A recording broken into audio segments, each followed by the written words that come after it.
адам затыны өзүнү, адам затынын денесинен чыккан нерселерди, адам затынын түктөрүнү, чачтарын да сатканга болбойт.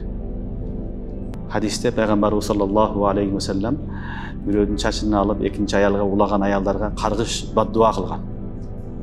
Васила вал мустаусила. Хадисте келет, ошол бир аял алат дагы чачыны, экинчиге алып келип, анын чачы жок экенин деп улап коет. Аны өстүрүп коет. Шариятыбыз буга жол бербейт.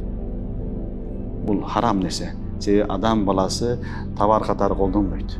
Нерсе катары колдонулбайдыган нерсе. Себеби дүйнөнүн бардыгына Аллах субханаху ва таала адам үчүн жараткан. Адам башка нерселер сыяктуу эмес. Ошон үчүн шариятыбыз адам баласына өзгөчө бир баа берген дагы, адам баласыны бышырып жегенге болбойт, кесип алып жегенге болбойт, башка нерселер кылганга болбойт. Аны бир товар катары, нерсе катары колдонгонго шариятыбыз уруксат бербейт.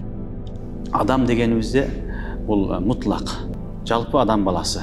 Мусулман, кафир деген маселе жок. Мусулмандын деле, кафирдин деле өкүмү ушундай. Кафирдин денеси сасса боло берет, жежеси боло берет деген маселе жок. Аны колдонсо болот деген нерсе жок.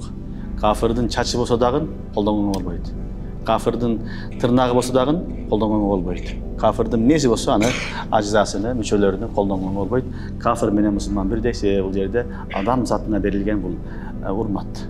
Адам затына берген шарият урмат кылган адам заты болгон үчүн адам затынын эчтекесин колдонгонго болбойт.